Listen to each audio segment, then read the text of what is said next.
জি sir. জি sir, ধন্যবাদ। আচ্ছা, তো আমরা তাহলে শুরু করি। আচ্ছা,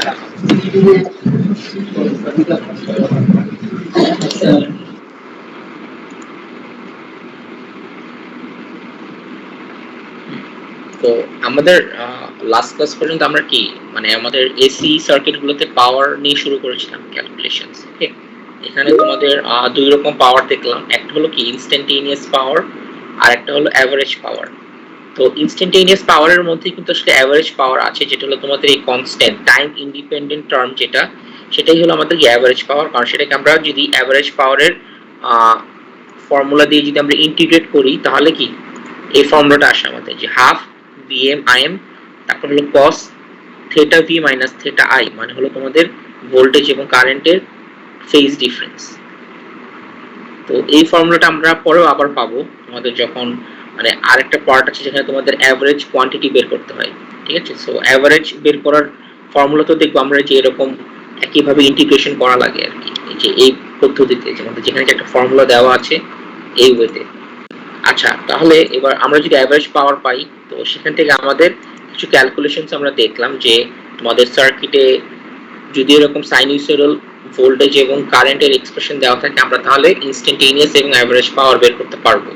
অথবা তোমাদের, আচ্ছা এটা ছিল তোমাদের টাইম ডোমেইনে আমরা কিভাবে ক্যালকুলেশনস করব। এই একই জিনিস কিন্তু আমরা আসলে ফেজারেও করতে পারি। ঠিক আছে, তো ফেজারে আমাদের শিখতে হবে কেন, কারণ পাওয়ার আসলে আমরা এতদিন পর্যন্ত শুধুমাত্র যে পাওয়ারটা দেখে আসছি সেটা আসলে কিছু ক্লাসিফিকেশন থাকবে, যে তোমাদের রিয়েল পাওয়ার। আচ্ছা, রিয়েল পাওয়ার ছাড়াও আরো অনেক রকম পাওয়ার আমরা দেখবো। ঠিক আছে, টোটাল 3 ধরনের পাওয়ার থাকবে। এতক্ষণ পর্যন্ত আমরা ডিসি তে যে পাওয়ার গুলো দেখি সেটার আরো মোর অ্যাপ্রোপ্রিয়েট টার্ম হলো রিয়েল পাওয়ার। ঠিক আছে, তো এই জিনিসগুলো আস্তে আস্তে ক্লিয়ার হবে যখন আমরা বাকি এই ক্লাসিফিকেশন গুলো দেখবো, তখন আমাদের জন্য হোল পিকচারটা আসলে পুরো হবে। আচ্ছা, এখন আমরা আসি যে এভারেজ পাওয়ার কিভাবে আমরা ফেজারে ক্যালকুলেশনস করব। ঠিক আছে, তো ফেজারে আমরা অলরেডি কি জানি যে আমাদের ক্যালকুলেশন করতে অনেক ইজি হয়। তো আমরা এখন টাইম ডোমেইনে যেটা জানি সেটা আসলে কি ফেজার ডোমেইনে আনতে হবে। সো এর দেখি আমরা যে আমরা প্রথমে যখন পাওয়ার টাইম ডোমেইনে করেছিলাম অবশ্যই কি আমাদের টাইম এক্সপ্রেশন দুটো কনসিডার করেছিলাম, যে v সমান vm cos omega t plus theta v আর i সমান im cos omega t plus theta v। এখন এই দুইটা এক্সপ্রেশন তোমাদের vt এবং it এই দুইটা তোমাদের কি হবে মানে ফেজারে কি হবে, একটা আসবে কি তোমাদের যেহেতু দুইটাই কোসাইনে, একটা হবে vm অ্যাঙ্গেল থেটা v আর একটা হবে im অ্যাঙ্গেল থেটা i, তাই না? সো এই জিনিসটা আমরা চাইলে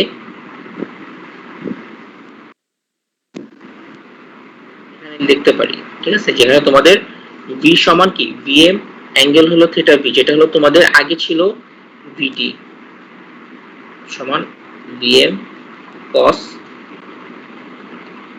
omega t plus theta v, এই ফর্মে ছিল। সেটাকে অ্যাকচুয়ালি কি আমরা ফেজারে লিখলে যেহেতু এটা কোসাইন আছে অলরেডি, এটা ক্যাপিটাল v হবে অ্যামপ্লিটিউড, আর অ্যাঙ্গেলটা হলো কি থেটা v। সিমিলারলি আর এটা হয়ে যাবে ফেজারের জন্য capital v। So similarly i ফেজারটাও কিন্তু তোমাদের im অ্যাঙ্গেল থেটা i লেখা যায়।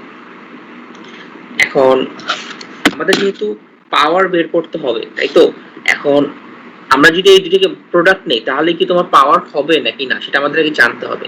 আমরা যদি ভিআই করি তাহলে কি আমাদের, আমরা যদি এই দুইটা প্রোডাক্ট নেই, যে আমরা যদি এই দুটোকে ভি এবং আই প্রোডাক্ট হিসেবে ফেজার গুলোকে মাল্টিপ্লাই করি তাহলে কি আমাদের ফাইনাল প্রোডাক্ট এই জিনিসটা আসবে নাকি, যে হাফ ভিএম আইএম কস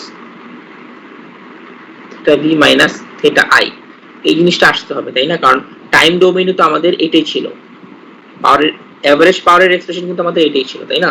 তো এভারেজ পাওয়ারটা আমরা কিভাবে পাবো ফেজার থেকে, সেটার জন্য আমরা একটু দেখবো যে আমরা যদি ভিআই করি তাহলে আমাদের কি আসে। অ্যাকচুয়ালি ভিআই করলে আমাদের এরকম আসবে ফেজারে যে ভিএম আইএম, ভিআই করা মানে কি অ্যাকচুয়ালি এই এই ভি ফেজারটা এবং আই ফেজারটাকে প্রোডাক্ট করা, তাই না? আই হলো তোমাদের আইএম অ্যাঙ্গেল এটা আই। ইনফ্যাক্ট যখন আমরা এই ভিআই ফেজার হিসেবে মাল্টিপ্লাই করব তখন আমাদের কি হবে, অ্যামপ্লিটিউড গুলো কি মাল্টিপ্লাইড হবে, অ্যাঙ্গেল গুলো যোগ হবে, তাই না? VI theta V plus theta I. So actually কিন্তু আমাদের তখন এভাবে কাজ হচ্ছে না, কেন? কারণ আমাদের অ্যাঙ্গেলটা থাকা দরকার theta V minus theta I. So তোমাদের কিন্তু আসলে শুধু প্রোডাক্ট করলে হবে না, এটাকে মেলানোর জন্য কি কারেন্টের কনজুগেট নিতে হবে, ঠিক আছে? যদি আমরা কারেন্টের কনজুগেট নেই তাহলে যেটা হবে যে তোমাদের এইখানে কারেন্টের কনজুগেট নিলে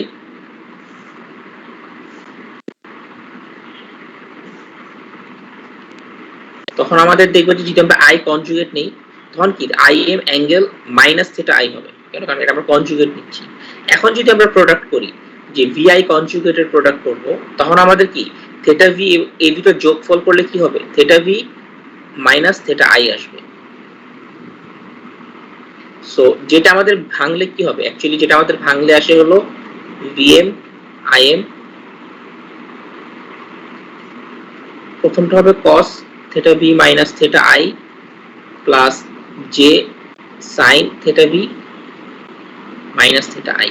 সো আমাদের দরকার কতটুকু? আমাদের যদি অ্যাভারেজ পাওয়ার আনতে হয় তাহলে আমাদেরকে জাস্ট কোসাইন পার্টটুকু দরকার। তো এই জিনিসটা আমাদের কখন আসবে? যখন আমরা শুধুমাত্র এটার সামনে একটা হাফও আছে, তাই না? এই হাফটাও কিন্তু এখনো আসে নাই।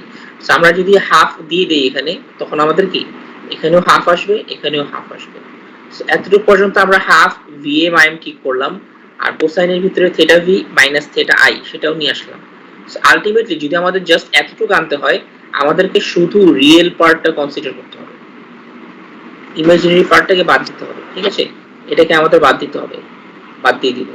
সো দ্যাট মিন্স আমাদেরকে ফেজারে আসলে কি real part of half V I conjugate করতে হবে, তখনই কিন্তু আমাদের half V M I M তারপরে কি cos theta V minus theta I আসবে। এটা হলো তোমাদের ফেজারে অ্যাভারেজ পাওয়ার বের করার ফর্মুলা। আমরা যদি একটু দেখি এখানে তোমাদের দেখানো আছে যে আমরা যদি হাফ ভিআই কনজুগেট করি তাহলে আমাদের এই জিনিসটা আসবে, আর এরপর এটাকে যদি আমরা শুধুমাত্র রিয়েল পার্টটুকু নেই তাহলে আমরা অ্যাভারেজ পাওয়ার পাবো। সো ফেজার ডোমেইনে যদি আমাদেরকে অ্যাভারেজ পাওয়ার বের করতে হয় আমরা অবশ্যই ভি এর সাথে আই কনজুগেটকে মাল্টিপ্লাই করব, এরপর তাকে হাফ দিয়ে গুণ করব এবং রিয়েল পার্টটুকু নিব শুধু, ঠিক আছে? সো এই জিনিসটা কিন্তু আমরা আসলে আগের যে একটা নিউমেরিক্যাল এক্সাম্পল দেখলাম এখানে তোমরা এই কাজটাও করতে পারো, তাই না? যে আমরা এটাকে ফেজার ফর্মে লিখে দেন আমরা এটার ইয়া করতে পারি। যেমন এখানে 120 এটা কি আসবে? আমাদের ভি ফেজারটা আসবে হলো 120 অ্যাঙ্গেল 45। সিমিলারলি আই ফেজারটা আসবে তোমাদের 10 অ্যাঙ্গেল মাইনাস 10 ডিগ্রি। এবং এরপর আমাদের যদি অ্যাভারেজ পাওয়ার বের করতে হয়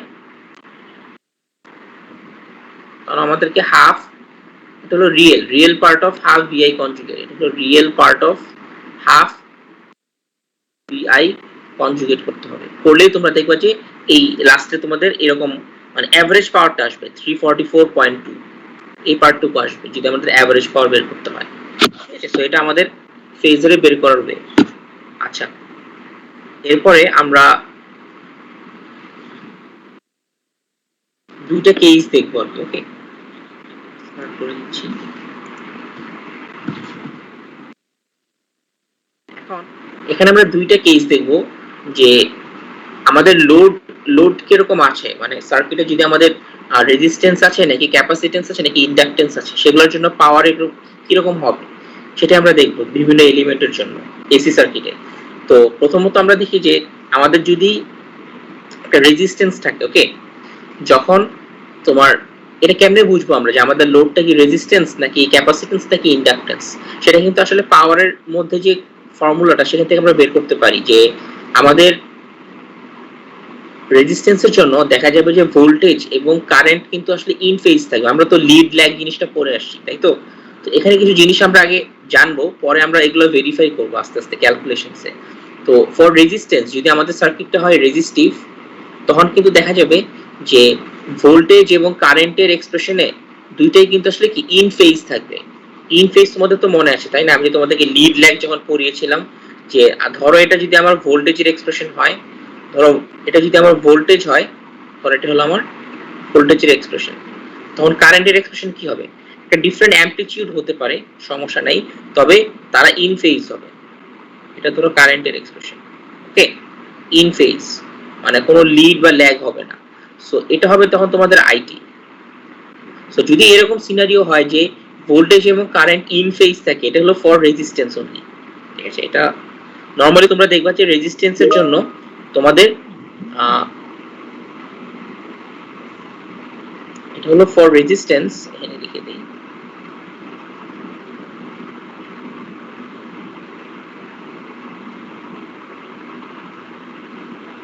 VT and IT will be in phase.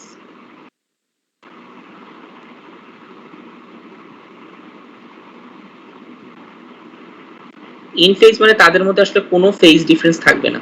So phase difference না থাকলে এটা কিভাবে বুঝবো আমরা যে ফেজ ডিফারেন্স থাকবে না?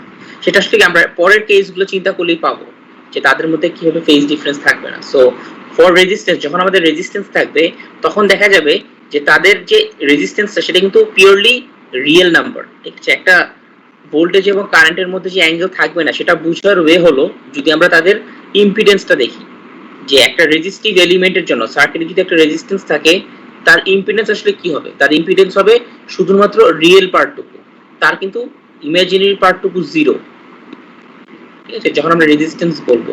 সো ইমাজিনারি পার্ট জিরো থাকা মানে কি? এটা তোমার আসলে কি, আমরা যদি পোলার ফর্মে লিখি তাহলে কি আর অ্যাঙ্গেল 0 ডিগ্রি, ঠিক আছে। সো এই জন্য আসলে কি তার তার অ্যাঙ্গেল 0 থাকার কারণে মানে এই কথাটার মানে হলো আমরা জেড কিভাবে পাবো? জেড পাবো হলো আমরা যদি V phasor divided by I phasor করি।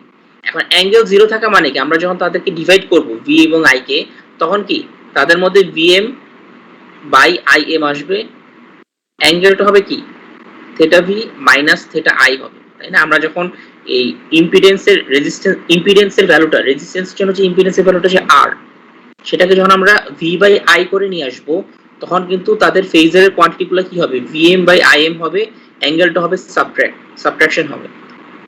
এবং আমরা কি জানি যে এটা আলটিমেটলি আর অ্যাঙ্গেল 0 ডিগ্রি হচ্ছে, তার মানে কি তাদের মধ্যে ডিফারেন্স আসলে কিন্তু 0, ঠিক আছে। সো এখান থেকে আমাদের কনক্লুশনে আসতে পারি যে রেজিস্ট্যান্সের জন্য আমাদের ভোল্টেজ এবং কারেন্ট ইন ফেজ থাকবে। সো ইন ফেজ থাকলে যেটা হবে যে তোমাদের পাওয়ারের এক্সপ্রেশন তখন কি হবে? তখন তোমাদের half VM IM cos theta V minus theta I cos 0 কিন্তু আসলে 1, এখানে এখানে তোমাদের 1 আছে টাইমস হিসেবে। সো হাফ ভিএম আইএম কে আমরা আবার আরেকভাবে লিখতে পারি কি হাফ আইএম স্কয়ার আর, তাই না? তো এই জিনিসটা তো তোমরা, বাকি জিনিসটা তোমরা অলরেডি দেখে আসছো। সমস্যা দিচ্ছি। সো কেস 1 হলো তোমাদের যখন ভোল্টেজ এবং কারেন্ট ইন ফেজে থাকবে, এটা শুধুমাত্র পসিবল যদি তোমার এটাকে আমরা রেজিস্ট্যান্স কনসিডার করি। একটা রেজিস্ট্যান্সের অ্যাক্রসে যে ভোল্টেজ এবং কারেন্ট তারা হলো অলওয়েজ ইন ফেজ আসবে।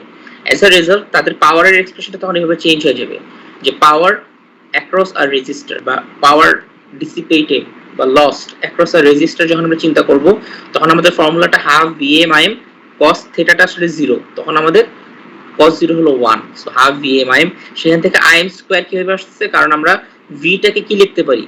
ভি সমান কি আইআর লেখা যায়, তাই না? সো আমরা যদি ভিএম আইএম এর মধ্যে এই ভি এর জায়গায় আইআর বসাই দেই তাহলে কি আই স্কয়ার আর আসবে, যেটাকে আমরা লিখতে পারি হাফ তোমার ফেজারের অ্যাবসলিউট ভ্যালু স্কয়ার টাইমস আর, তাই না? কারণ আইএমটা আসলে কি, এই ফেজারটার যদি অ্যাবসলিউট ভ্যালু চিন্তা করি তার অ্যাবসলিউট ভ্যালু হলো কিন্তু আসলে আইএম, অ্যাঙ্গেলটা নিব না। সো সেই অ্যাবসলিউট ভ্যালু স্কয়ার টাইমস আর ফেজার থেকে।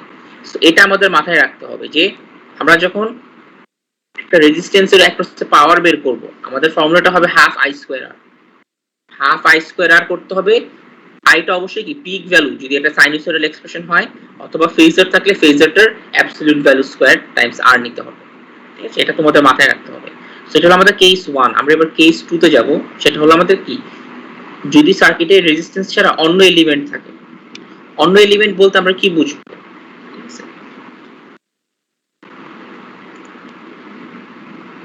আচ্ছা, এবার আমাদের সেকেন্ড কেসটা হলো যদি আমাদের লোডটা ক্যাপাসিটিভ অথবা ইন্ডাকটিভ হয় তাহলে তোমাদের পাওয়ারের ফর্মুলাটা কি হবে? এভারেজ পাওয়ার। তাহলে একটু দেখি এখানে যে তোমাদের প্রথমে ধরো আমরা এটাকে ইন্ডাক্টর চিন্তা করি, যে একটা ইন্ডাক্টরের জন্য তোমাদের ইম্পিডেন্সের ফর্মুলাটা কি হয় দেখি আমরা। আমরা তো জানি যে ইন্ডাক্টরকে আমরা যখন মানে টাইম ডোমেন থেকে ফেজার ডোমেন সার্কিটে নিয়ে আসতাম, তখন তার ইম্পিডেন্স হতো কি জে ওমেগা এল।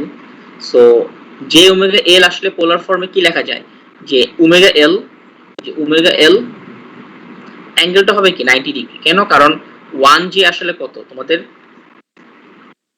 রিয়েল ইমাজিনারি এক্সিসে এই 1 জে যেটা আছে, সেই 1 জেটা আসলে কি একটা ইউনিট জে ভেক্টর। তার মানে কি তার অ্যামপ্লিটিউড হলো 1 এবং অ্যাঙ্গেলটা হলো কত 0 ডিগ্রি 90 ডিগ্রি। ওকে, সো এই জন্য এটা ওমেগা এল অ্যাঙ্গেল 90 ডিগ্রি লেখা যায় ইম্পিডেন্স। এখান থেকে আমাদের একটা আইডিয়া হয় যে জেড আমরা যখন ভি বাই আই করবো, আমরা অবশ্যই কি পাবো, একটা 90 ডিগ্রি পাবো। ঠিক আছে, সো এখান থেকে তোমাদের একটু মাথায় রাখতে হবে যে আমাদের যেহেতু ইম্পিডেন্স অ্যাঙ্গেল 90 ডিগ্রি আসছে ফর ইন্ডাক্টর, এই কথাটার মানে হলো আমরা যখন জেড সমান ভি বাই আই করব, তখন আমরা কি পাবো, তাদের ফেজার কোয়ান্টিটি গুলো নিলে এখানে আসবে ভিএম বাই আইএম, অ্যাঙ্গেলটা হবে আমাদের কত, theta V minus theta I. So এই জিনিসটা আমার আলটিমেটলি কার সাথে মিলবে, ওমেগা এল অ্যাঙ্গেল 90 ডিগ্রির সাথে অবশ্যই মিলবে, তাই না? সো এই কথাটার মানে কি, যে আমাদের ভিএম বাই আইএম করলে আমরা ওমেগা এল এর সমান পাবো, তার ইকুইভ্যালেন্ট। আর theta V minus theta I হলো 90 ডিগ্রি। এই দুটো জায়গা থেকে আমরা যেটা পাই যে তোমাদের theta V minus theta I equals to 90 degree always. এখান থেকে আমাদের যে কনক্লুশনটা আসবে সেটা হলো ফর ইন্ডাক্টর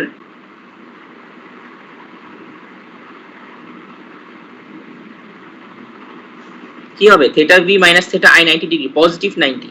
এই কথাটার মানে হলো voltage leads current by 90 degree always. ঠিক আছে, for inductor VT leads IT by 90 degree, সেটা সবসময় ট্রু। ঠিক আছে, এটা খুবই ইম্পর্টেন্ট একটা কনক্লুশন আমাদের জন্য, এটা মাথায় রাখতে হবে। ওকে, সো আমরা বাকি পার্টটুকু দেখি যে আমাদের ধরো একটা কারেন্টের এক্সপ্রেশন থাকতে পারে আই সমান আই এম অ্যাঙ্গেল থিটা। ঠিক আছে, তো এটাকে তোমার আরেকভাবে দেখানো আছে এখানে, যে আমরা যদি ইম্পিডেন্স তো আমরা জানি যে ওমেগা এল অ্যাঙ্গেল 90, আর আমরা কারেন্ট যদি ধরি আই এম অ্যাঙ্গেল থিটা, তাহলে ভোল্টেজ কি হবে, কারেন্ট ইনটু ইম্পিডেন্স করলে আমাদের এই দুইটার প্রোডাক্ট হলো ওমেগা এল আই এম, আর অ্যাঙ্গেলটা আসবে আমাদের দুইটার যোগফল। এখান থেকে আসলে বোঝা যায় যে আমার ভোল্টেজটা অবশ্যই কি কারেন্টের অ্যাঙ্গেল থেকে 90 ডিগ্রি লিডিং হবে। ঠিক আছে, একই কনক্লুশন আমরা নিয়ে আসছি। এটা এইভাবেও চিন্তা করা যায় অথবা এইভাবেও চিন্তা করা যায়।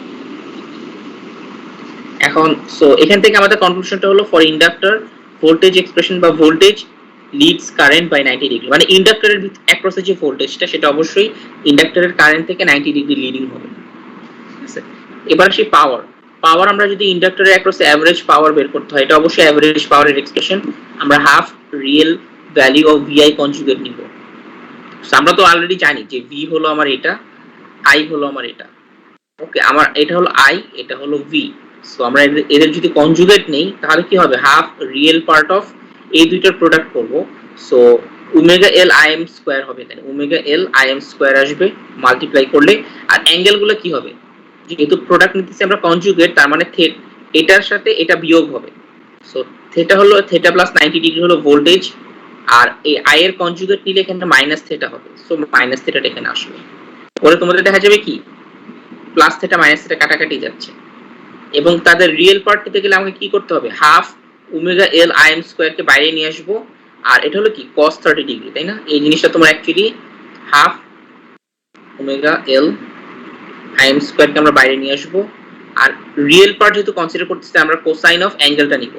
কোসাইন অফ অ্যাঙ্গেলটা কত, 90 ডিগ্রি, আর cos 90 কত, এটা অবশ্যই কি 0, তাই না?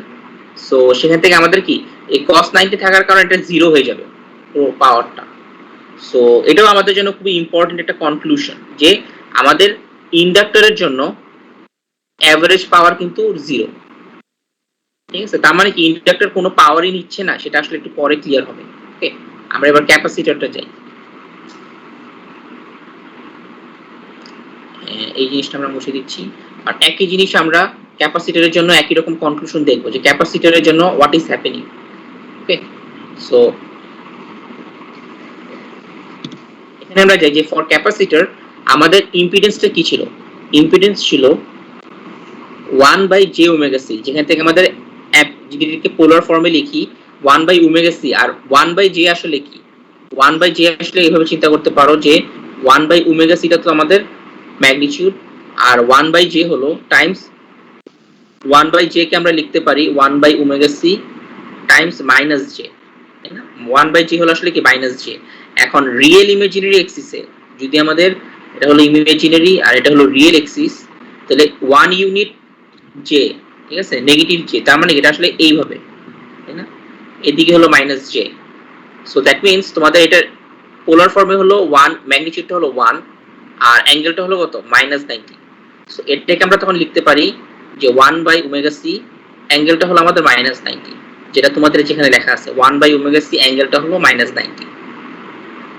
সো একইভাবে আমরা কারেন্ট চিন্তা করতে পারি, কারেন্ট হলো আমাদের Im angle theta. So voltage পাবো আমরা I ইম্পিডেন্স ইনটু কারেন্টের মাল্টিপ্লিকেশন করলে, যেখানে আমাদের Im/ωc হলো আমার এটার ইম্পিডেন্স এবং ম্যাগনিটিউড আর কি, ভোল্টেজের ম্যাগনিটিউড, আর অ্যাঙ্গেলটা আসবে কত থিটা -90।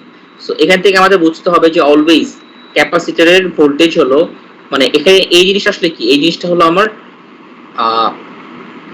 তোমরা যদি চিন্তা করো যে ভোল্টেজের যে এক্সপ্রেশনটা সেটা আসলে কি, তোমাদের যদি আরেকভাবে চিন্তা করতে হয় যে z সমান কি v/i, এটা এসে অ্যাকচুয়ালি তোমাদের vm/im, অ্যাঙ্গেলটা হবে তোমাদের theta v minus theta i। So তাদের ডিফারেন্সটা হলো কি তোমাদের আসলে 90 ডিগ্রি এবং নেগেটিভ 90 আসতেছে, তাই না? যে আমরা যদি ওভাবে চিন্তা করি যে তোমাদের এই জিনিসটা অ্যাকচুয়ালি মিলবে কার সাথে, মিলবে হলো এটার সাথে, এটা তোমাদের আসতে হবে 1/ωc আসবে এই জায়গায়, অ্যাঙ্গেলটা হবে তোমাদের -90। সো ভোল্টেজ এবং কারেন্টের ডিফারেন্স হলো তোমাদের -90। এই কথাটা মানে voltage lags current by 90 degree. এখান থেকে আমরা যে এটা ড্র করব, এখান থেকে আমরা ফর ক্যাপাসিটর কি লিখতে পারি যে for capacitor VT lags IT by 90 degree, এটাও হলো তোমাদের সবসময় ট্রু, ঠিক আছে? সো টোটাল আমরা তিনটা এলিমেন্ট, আমাদের তো এসি সার্কিটগুলোতে আসলে তিনটা এলিমেন্টই থাকে। সো এই তিনটা এলিমেন্ট আমাদের ঘুরে ফিরে আসবে, ওকে? সো এর জন্য আমাদের এই তিনটার প্রপার্টিগুলো একটু জানতে হবে, তাদের ভোল্টেজ এবং তাদের কারেন্টের মধ্যে রিলেশনটা কি। তো এখান থেকে আমরা একটা সামারি ড্র করতে পারি, যে আমাদের সামারিটা হলো আর রেজিস্টার। আচ্ছা, সো এই পর্যন্ত আগে আমরা দেখি যে এতক্ষণ আমরা জানলাম যে VT lags IT by 90 degree. আমরা পাওয়ার যদি বের করতে হয় আবারও দেখব যে 90 ডিগ্রি থাকার কারণে half real part of VI conjugate করলে half real part of V এবং I কে মাল্টিপ্লাই করব কনজুগেট করে।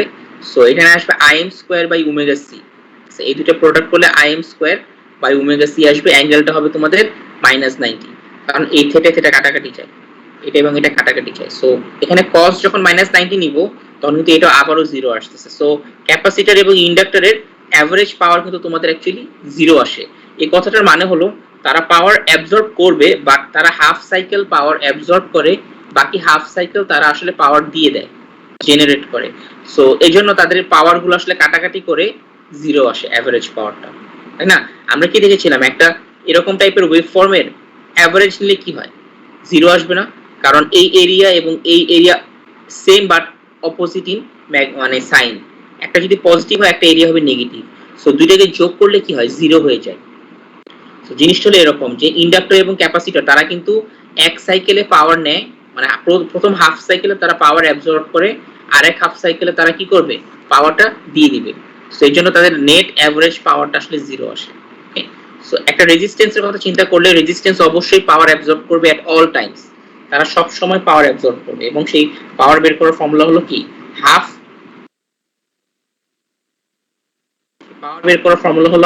I²R।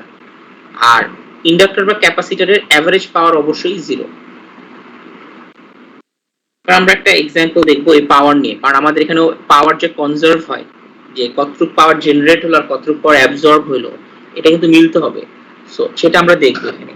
সো আমরা যদি একটু দেখি এরকম একটা সার্কিট যদি দেওয়া থাকে যেখানে আমাদের ভোল্টেজ সোর্স একটা সিম্পল, এটা একটা RC সার্কিট, R আছে এবং C আছে এই সার্কিটে। এটার জন্য ধরো আমাদের বের করতে হবে যে পাওয়ার কত। সো প্রথমত আমরা কারেন্টটা বের করতে পারি, যে এই সার্কিটে আমাদের যে কারেন্টটা ফ্লো করবে এটা খুবই সিম্পল একটা series circuit. So V by total impedance করব, তাহলে কারেন্ট পাবো।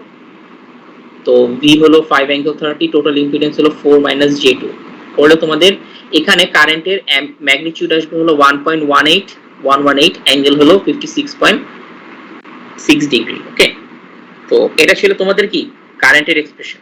এখন আমাদেরকে যদি পাওয়ার বের করতে হয় যে কে কে পাওয়ার অ্যাবজর্ব করবে, অবশ্যই রেজিস্ট্যান্স অবশ্যই পাওয়ার অ্যাবজর্ব করবে, এভারেজ পাওয়ার।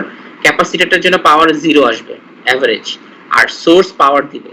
তো সোর্স যেহেতু এখানে একটাই সোর্স, সেই পাওয়ার জেনারেট করবে, এতটুকু আমরা বলতে পারি। সো সোর্স যতটুকু পাওয়ার দিবে, রেজিস্টার অবশ্যই ততটুকু পাওয়ারই অ্যাবজর্ব করবে, ঠিক আছে? তো এখন আমরা একটু দেখি যে আমরা যদি power of the power dissipated in the resistor যদি বের করতে হয়, ফর্মুলা কি ছিল আমাদের? হাফ ফেজারের absolute value square times R. So সেটা তোমাদের যদি এখান থেকে দেখো, আমাদের হাফ কারেন্টের অ্যাবসলিউট ভ্যালু কত হবে? 1.118 স্কয়ার টাইমস আর আসছে তোমাদের 4। এটা করে তোমরা দেখবা যে তোমাদের এখানে পাওয়ার অ্যাক্রস দ্য রেজিস্টার ডিসিপেটেড যেটা হবে সেটা হলো 2.5 ওয়াটের মতো আসে। ওকে, দেখবে যে রেজিস্টারে অ্যাক্রস দ্য পাওয়ার বের করা হয়েছে 2.5 ওয়াট। এরপর তোমাদেরকে ইয়াটা আমরা ডিরেক্টলি বলে দিতে পারি, ক্যাপাসিটরটা আমার পাওয়ার 0 হবে, তাই না? আমরা যদি ক্যালকুলেশন করি তাও দেখবো আমরা 0ই আসছে। সো আমরা ডিরেক্টলি লিখে দিব যে power average power absorbed by the capacitor হলো 0। সো আমরা এটার পেলাম হলো 2.5 ওয়াট, আর এটার পেলাম হলো 0 ওয়াট। তাহলে এটা কত হবে? অবশ্যই যদি কনজার্ভ করে তাহলে এটা 2.5 ওয়াট জেনারেট করবে। তো সোর্সের পাওয়ার বের করার ফর্মুলা কি? সোর্সের পাওয়ার আমরা অবশ্যই বের করব। যখন আমরা পাওয়ার অফ দি সোর্স বের করব, আমাদেরকে মাথায় রাখতে হবে আমরা ওই নরমাল যে বেসিক ফর্মুলা, যে হাফ VA minus cos θ V minus θ I, অবশ্যই এই কারেন্টটাকে ইউজ করতে হবে আমাদেরকে। সো ফর্মুলাটা হলো হাফ রিয়েল পার্ট অফ কি VI কনজুগেট, I এর কনজুগেট। তো এখানে হাফ দিলাম, তারপরে আমাদের VI কনজুগেট নিতে হবে। সো ভোল্টেজ কত? ভোল্টেজ সোর্সের ভোল্টেজ তো আমরা জানি 5। কারেন্টের কনজুগেট কত হবে? কারেন্টের কনজুগেট নিলে ম্যাগনিটিউডে কোনো চেঞ্জ হবে না, সো 1.118। আর কোসাইন যে অ্যাঙ্গেলটা নিব সেটা আসলে কি? Theta V minus theta I হতে হবে। সো থিটা ভি হলো তোমাদের 30 মাইনাস থিটা আই হলো তোমাদের 56.57। করে দেখবা যে তোমরা এখানে অবশ্যই 2.5 ওয়াট আসবে। মানে যদি ঠিকমতো করো তোমরা দেখবা যে এখানে তোমাদের পুরো জিনিসটা লেখা আছে। এখানে আমি এটা মুছে দিচ্ছি।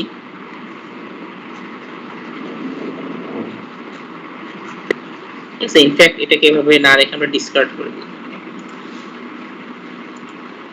সো আমরা যদি সোর্সের পাওয়ার বের করি, রেজিস্টারের জন্য অবশ্যই হাফ আই স্কয়ার আর করতে হবে। একটু মাথায় রাখবা যে আমরা কিন্তু ডিসি তে রেজিস্টারের জন্য যখন বের করতাম আমরা কিন্তু শুধু আই স্কয়ার আর করতাম। ইন ডিসি তে কিন্তু আমরা অবশ্যই আই স্কয়ার আর করতাম পাওয়ার বের করার সময়। বাট এসি তে যখন করব তখন কিন্তু আমাদেরকে হাফ দিতে হবে একটা। সো এসি আর ডিসির মধ্যে কিন্তু ফর্মুলাতে একটু পার্থক্য আছে। তো তোমরা যখন এক্সামে পরীক্ষার মেইন ফাইনাল পরীক্ষা দিবা তখন কিন্তু এরকম ডিসি এসি মিলায় কোশ্চেন আসবে। সো তোমরা অ্যাপ্রোপ্রিয়েট ফর্মুলাটা ইউজ করতে হবে।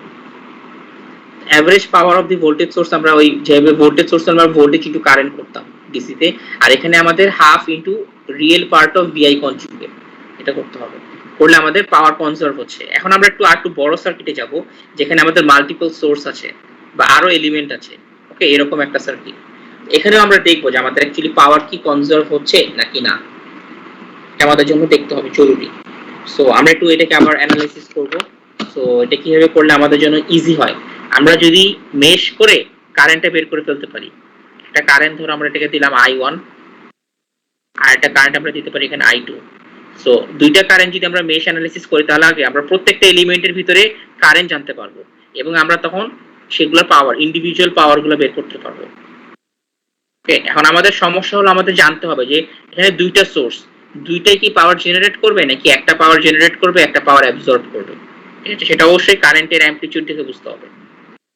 তো তোমাদের এখানে আমরা দেখি যে প্রথমত আমরা এখানে যদি মেশ অ্যানালাইসিস করি তাহলে ফার্স্টে কি লিখতে পারি? মেশ 1 থেকে আমরা বের করতে পারি, মেশ 1 থেকে আমরা কি পাবো? I1 কত হবে? এই I1 যেহেতু এদিক দিয়ে যাচ্ছে, সো এটা আমাদের কি মেশ অ্যানালিসিস করলে এখানে সিম্পলিফিকেশন করা সম্ভব যে I1 হলো 4 অ্যাঙ্গেল 0 ডিগ্রি, এটা আমরা লিখতে পারি না, কারণ যেহেতু কারেন্ট সোর্সটা আমার একদম লুপের সাইডে। সো I1 হলো 4 অ্যাঙ্গেল 0। এখন I2 আমাকে বের করতে হবে। সো I2 এর জন্য আমাদের আসলে কি KVL করতে হবে, মানে মেশ 2 তে KVL অ্যাপ্লাই করতে হবে। সো মেশ 2 তে আমরা যদি ইকুয়েশন লিখি তাহলে আমাদের কি হবে যে তোমার এখানে আসছে হলো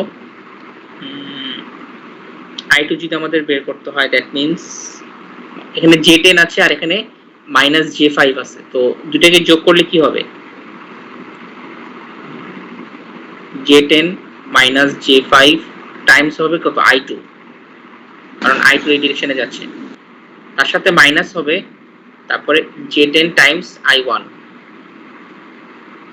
আর তারপরে আমরা পজিটিভ ডিরেকশনে এটাকে পাচ্ছি আগে। So +60 angle 30 degree equals to 0। এটা করে তোমরা দেখবা যে I2 তোমাদের I2 এর ভ্যালুটা, যেহেতু আমরা I1 4 অ্যাঙ্গেল 0 জানি, আমরা এটাকে এখানে বসায় দিব, তাহলে তোমাদের I2 এর ভ্যালু আসবে 10.58, অ্যাঙ্গেলটা হলো 79.1 ডিগ্রি। এটা হলো তোমাদের I2।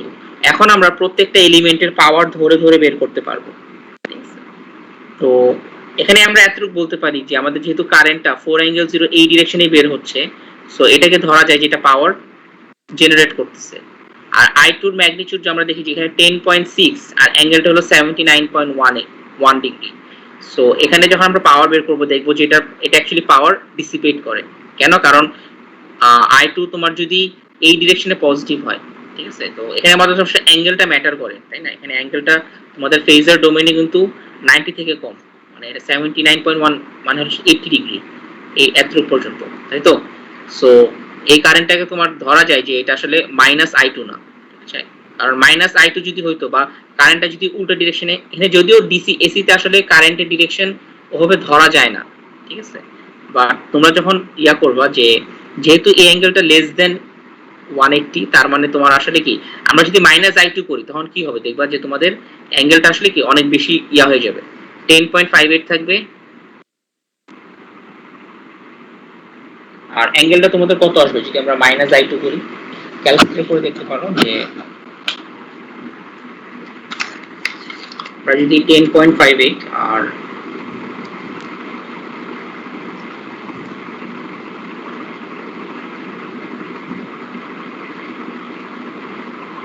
তোমাদের অ্যাঙ্গেলটা অবশ্যই দেখবা যে এখানে নেগেটিভ একটা অ্যাঙ্গেল আসবে, মাইনাস কত আসবে 100.9। সো তখন তোমাদের বুঝতে হবে যে কারেন্টটা আসলে কি অপোজিট ডিরেকশন, ওভাবে চিন্তা করতে হবে। যদিও এসি তে আসলে ওভাবে চিন্তা করা যায় না, বাট এটা তোমাদের জাস্ট বোঝার জন্য যে এখানে যেহেতু পজিটিভ অ্যাঙ্গেল, তার মানে কারেন্টটা আসলে I2 টা এই ডিরেকশনেই, এবং একটা ভোল্টেজ সোর্সের কারেন্ট যদি এই ডিরেকশনে এন্টার করে, দ্যাট মিন্স তোমাদের এখানে কি হবে যে পাওয়ারটা সে আসলে অ্যাবজর্ব করতেছে। আমরা কি দেখি সেই কনভেনশন ধরে আগে মিলাবো যে আমাদের কি আসলে অ্যাবজর্ব করতেছে নাকি না। তো প্রথমত আমরা পাওয়ার অফ দি কারেন্ট সোর্স, ঠিক আছে, সোর্স 1 দিলাম যেটা আমাদের কারেন্ট সোর্স। তো কারেন্ট সোর্সের জন্য আমাদের ফর্মুলাটা হলো কি, half real part of VI conjugate, এটা করতে হবে। সো হাফ রিয়েল পার্ট নিব হলো VI, ওর ভোল্টেজ কত, ঠিক আছে, ওর ভোল্টেজটা কিন্তু জানতে হবে আমাদের, এটা কিন্তু আমরা অ্যাকচুয়ালি জানি না। সো এখানে একটা ঝামেলা আছে, তোমাদের এই কারেন্ট সোর্সের ভোল্টেজ আসলে কত সেটা তো আমরা বলতে পারতেছি না। এটা কিভাবে বের করা যায় কারেন্ট সোর্সের ভোল্টেজ, সেটা জন্য তোমাদের আরেকটু ক্যালকুলেশন করতে হবে যে আমার এই ভোল্টেজটা জানা দরকার, what is the voltage across the current source. আমরা এখানে একটা KVL অ্যাপ্লাই করতে পারি, তাই না? এখানে একটা KVL অ্যাপ্লাই করলে আমরা পেয়ে যাব। তো যদি KVL অ্যাপ্লাই করি তাহলে তোমাদের কি হবে, এখানে আমরা মাইনাস এটাকে V1 চিন্তা করতে পারি, এই ভোল্টেজ সোর্স হলো V1। সো আমরা লুপ 1 এর মধ্যে যদি KVL অ্যাপ্লাই করি তখন আমাদের আসবে -V1 প্লাস 20 রেজিস্ট্যান্স 20 ওহমের সাথে I1 প্লাস J10 ইন্ডাকটেন্সের সাথে কি হবে I1 minus I2 equals to কত হতে হবে, 0 হইতে হবে, তাই না? সো এটা করে আমরা V1 টা বের করতে পারি। তাহলে আমাদের V1 কত আসবে, যেটা হলো voltage across the current source হবে তোমাদের 20 টাইমস I1 হলো কত 4 angle 0 degree plus J10 I1 minus I2, so 4 angle 0 minus 10.58 অ্যাঙ্গেলটা হবে 79.1। এটা করে তোমাদের B1 টা আসবে হলো 184.98 মানে অলমোস্ট 185, অ্যাঙ্গেল হলো 6.21 এরকম আসছে। সো এখন আমরা যেহেতু ভোল্টেজটা জানি এই কারেন্ট সোর্সে, আমরা এখন এটা বের করতে পারবো যে আমাদের VI কনজুগেট মানে হলো আসলে 184.98 টাইমস কারেন্ট হলো 4 আর কোসাইন নিতে হবে। নোড অ্যানালাইসিস করতাম তাহলে কি এই পরে আবার এক্সট্রা ভাবে এরকম প্রত্যেকটা এলিমেন্টে অ্যাপ্রোচে কারেন্ট বের করা লাগতো। কারেন্ট বের করা লাগতো, এক্স্যাক্টলি কারেন্ট বের করা লাগতো, কারণ তোমাদের ওই I স্কয়ার আর করতে হবে তো রেজিস্ট্যান্সের বা ক্যাপাসিটি, এগুলোর জন্য আসলে ডাইরেক্টলি লিখে দেওয়া যায় 0। ঠিক আছে, আচ্ছা তো এখান থেকে আমরা cos theta v minus theta i করলে কি হবে যে তোমাদের ভোল্টেজটাকে নিতে হবে 6.21 হলো theta v minus theta i করতে হবে কারেন্ট থেকে যেটা হলো তোমাদের 0 করে তোমরা দেখবা যেখানে পাওয়ার সে জেনারেট করতেছে হলো 367.8।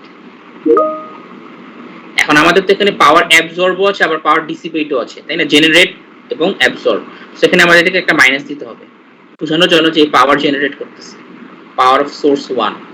এখন পাওয়ার অফ সোর্স 2 কত হবে? পাওয়ার অফ সোর্স 2 হলো হাফ রিয়েল পার্ট অফ, আবারও VI কনজুগেট কিন্তু এবার ভোল্টেজ সোর্সের জন্য আমরা করব।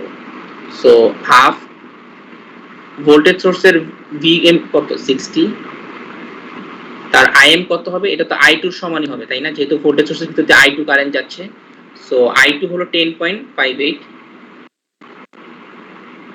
আর এরপর আমাদের কোসাইন নিতে হবে cos theta v minus theta i। Theta v হলো 30 মাইনাস থিটা i টা হলো 79.1। এটাকে আবার পজিটিভ রাখবো আমরা কারণ এটা পাওয়ার অ্যাবজর্ব করবে। সো এখানে তোমাদের দেখবা যে ভ্যালুটা আসবে 207.8 ওয়াট। এই জায়গাটা একটু ট্রিকি যে আমাদের দুইটা সোর্স থাকলে কে পাওয়ার, দুইটাই কি পাওয়ার জেনারেট করবে নাকি একটা জেনারেট করবে একটা অ্যাবজর্ব করবে? আমরা স্যার এখানে সোর্স 1 যে জেনারেট করছে আগে থেকেই বুঝলেন কিভাবে স্যার, মানে কেমনে বোঝা যায়? এটা দেখো তোমাদের কারেন্টের ডিরেকশন তো কারেন্ট সোর্সের এদিক দিয়ে বের হবে, তাই না?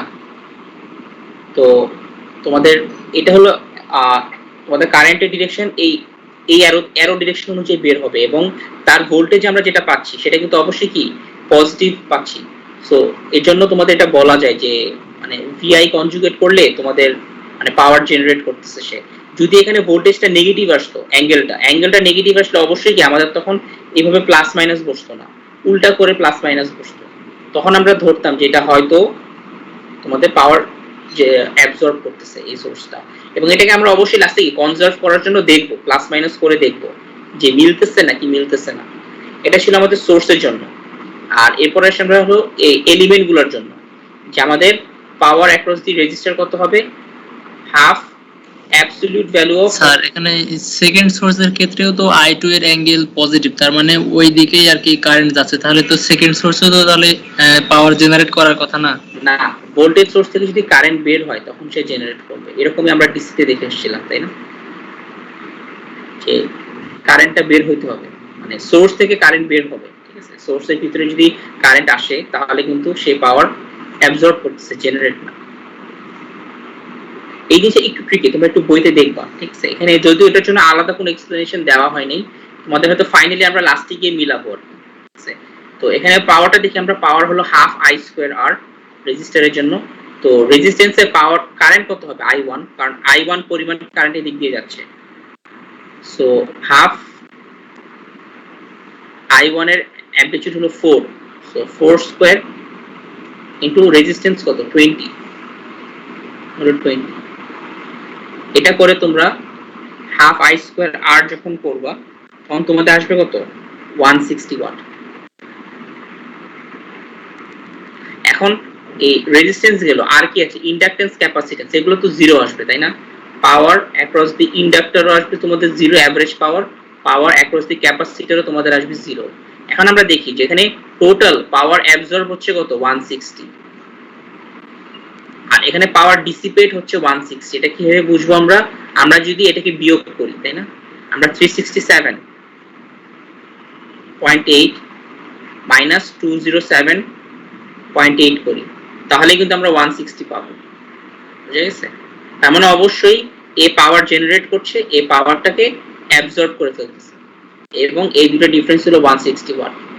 ঠিক আছে? এখান থেকে আমাদের মানে লাস্টে আমাদের কনজার্ভ হচ্ছে যে সেখান থেকে আমাদের বুঝতে হবে যে কে জেনারেট করতেছে। কারণ যদি এ জেনারেট করে অবশ্যই তাহলে কি এ অনেক বেশি অ্যাবজর্ব করে ফেলছে, তাহলে তার জন্য আসলে অ্যাবজর্ব করার মতো কোনো পাওয়ার থাকার কথা না। সো অবশ্যই এই পাওয়ারটা আসলে জেনারেট হচ্ছে, এই পাওয়ারটা অ্যাবজর্ব হচ্ছে। ওকে, এটা হলো আরো বেটার ওয়ে যে তোমরা যদি সবগুলো পাওয়ার বের করো, সোর্স গুলোর পাওয়ার বের করবা এবং এই প্যাসিভ এলিমেন্ট গুলোর পাওয়ার বের করবা, তারপরে দেখবা যে কনসার্ভ করতে হলে এই দুটো যদি যোগ করে 160 আসতো, তখন দুইটাই কিন্তু আসলে পাওয়ার জেনারেট করতো না, আর সেটা এরকম এখানে হচ্ছে না। আচ্ছা, তোমাদের এখানে পুরো ক্যালকুলেশনটা করে দেওয়া আছে, তাই আমি লেখাগুলো মুছে দিচ্ছি।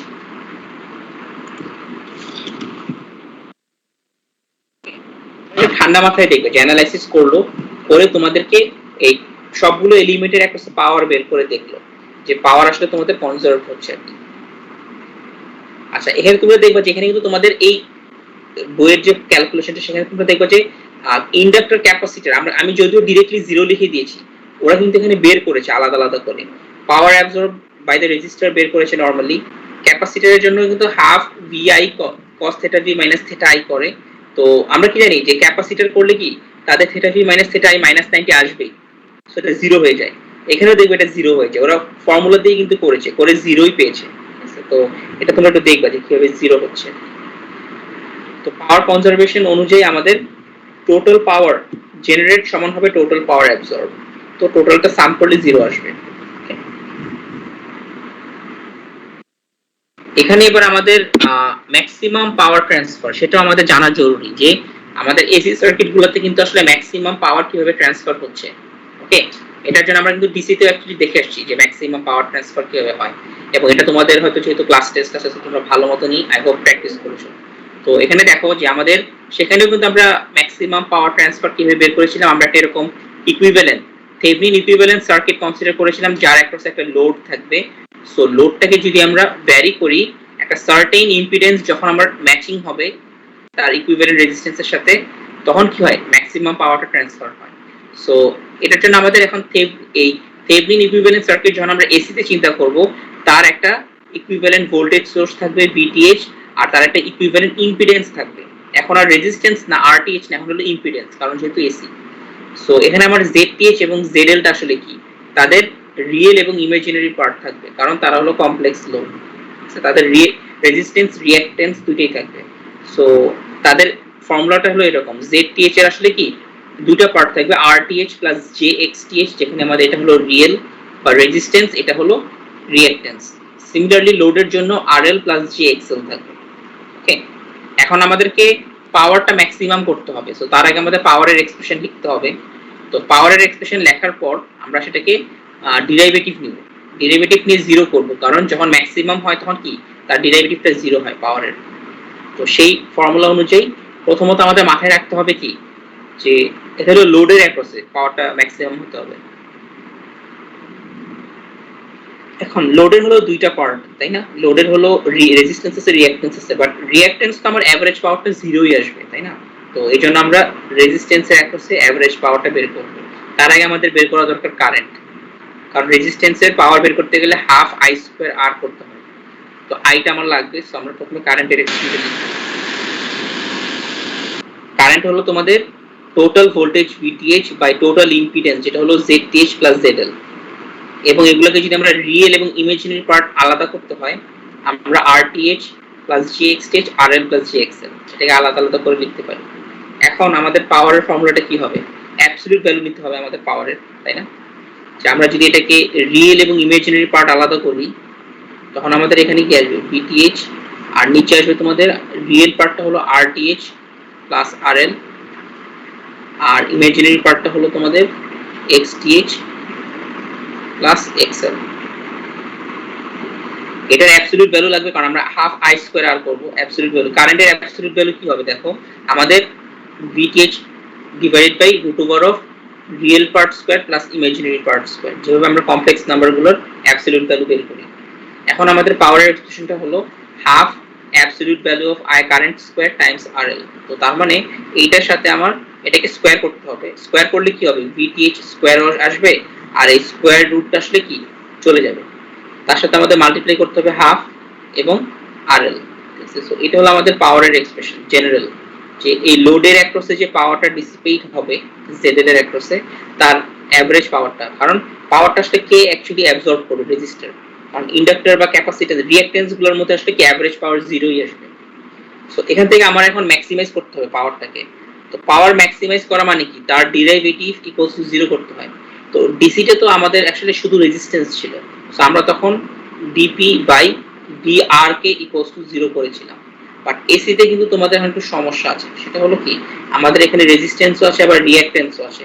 সো আমাদের আসলে দুইটা ডেরিভেটিভ, ঠিক আছে। সো লজিকটা হলো কিভাবে আমরা এটা করব, আমরা এই পাওয়ারের এক্সপ্রেশনটাকে দুইবার ডেরিভেটিভ করব।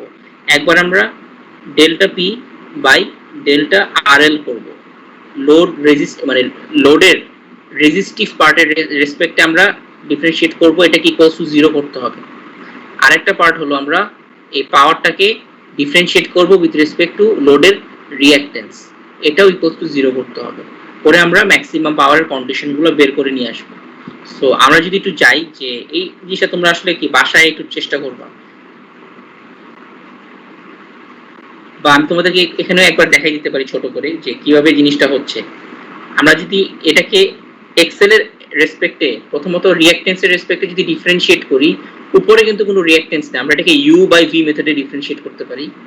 So delta P by delta XL আসলে কি আসবে, উপরে প্রথমে ভি স্কয়ার করলে 0 আসবে, তাই না? আচ্ছা 0 না, ধরো আমরা ভি স্কয়ার লিখলাম, ঠিক আছে। এখানে যদি পুরো ভি স্কয়ারটাকে আমরা লিখি, এই V square differentiation of U করলে কত আসবে, এটা 0ই আসবে, মাইনাস এবার ইউ, সরি এটা ভি আসবে, সরি স্কয়ার না, ভি ডিফারেন্সিয়েশন অফ ইউ করলে 0ই আসবে, এটা মাইনাস এবার আসবে ইউ ডিফারেন্সিয়েশন অফ ভি, তার মানে VTH RL বাই 2 টাইমস এটা ডিফারেন্সিয়েশন করতে হবে।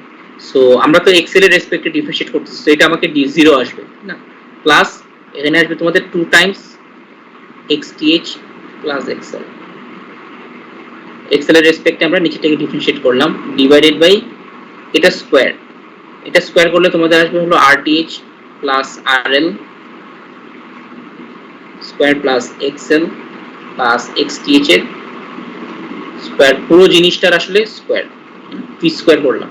সো এই এক্সপ্রেশনটাই কিন্তু আসলে তোমাদের এখানে লেখা, এই যে এটা এখানে লেখা আছে, তাই না, যে VTH স্কয়ার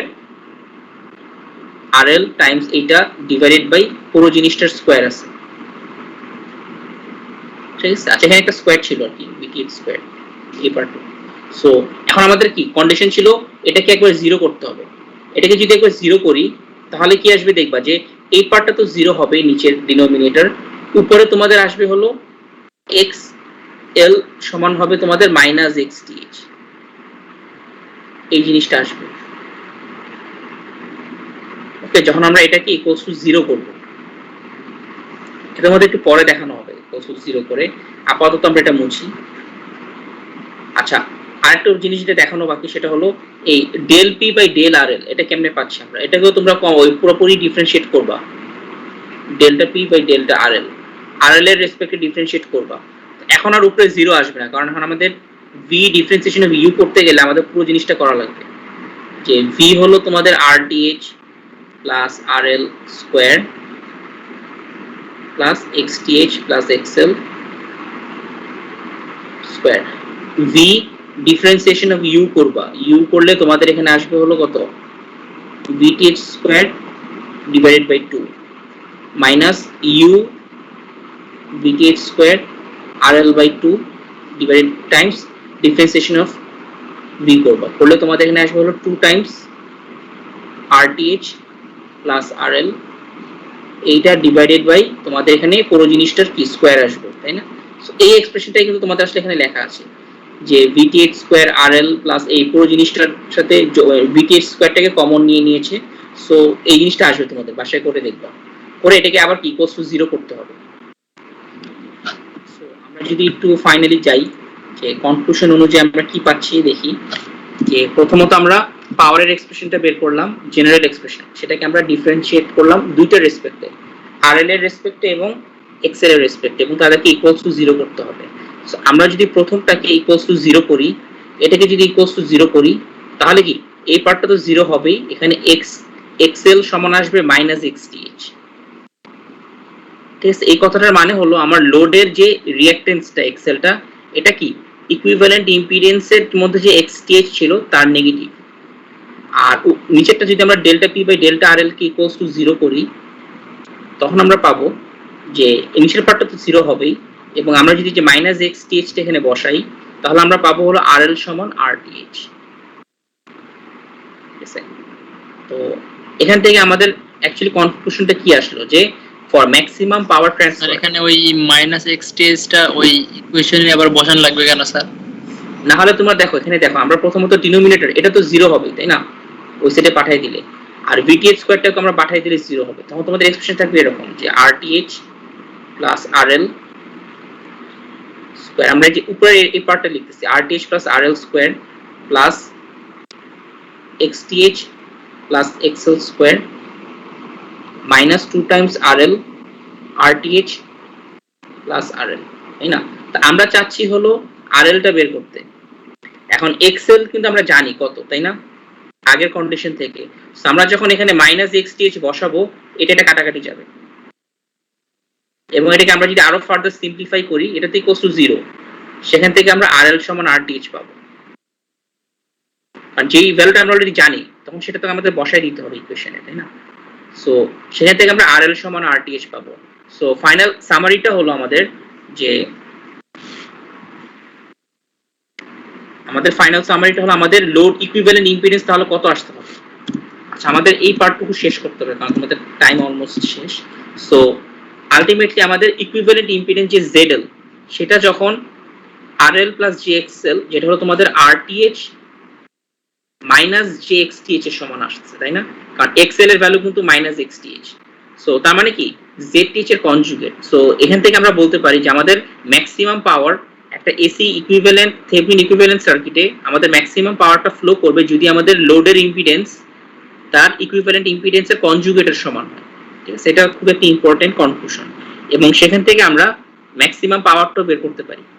আমাদের ম্যাক্সিমাম পাওয়ারটা কত হবে, ম্যাক্সিমাম পাওয়ারটা তখন তোমরা দেখবে যে VTH square divided by 8 times RTH আসছে। কি হবে, কারণ আমাদের যে পাওয়ার, সেই পাওয়ারের মধ্যে তোমরা যেখানে বসাই দিবা কন্ডিশনগুলো, যে VTH স্কয়ার তারপরে RL বাই 2 ডিভাইডেড বাই, এখানে RTH আর RL তো সমান, সেখানে তোমাদের কি আসবে 2 টাইমস RTH স্কয়ার আসবে, আর এখানে তোমাদের 0 এসে পড়বে, তাই না, প্লাস 0, কারণ XL XTH একটা একটা অপোজিট, সো কাটাকাটি যাবে, কাটাকাটি করে তোমাদের দেখবে এই জিনিসটা তোমাদের এখানে আসবে কত, VTH square divided by 8 times RTH। এটা হলো আমাদের ম্যাক্সিমাম পাওয়ার। এখানেও আবার আরেকটা দুইটা কেস আছে, এটা হলো কেস 1, যখন আমাদের লোডের মধ্যে লোডের হবে, তোমাদের রেজিস্ট্যান্স রিঅ্যাকট্যান্স দুইটাই থাকবে, তাই না। এখন এমনও তো হতে পারে যে আমার লোডটা শুধু রেজিস্টিভ, লোডটার মধ্যে শুধু একটা রেজিস্ট্যান্স থাকে, মানে তার মধ্যে শুধুমাত্র RL আছে, কোনো XL নাই, তখন আবার ফর্মুলাটা একটু চেঞ্জ হবে।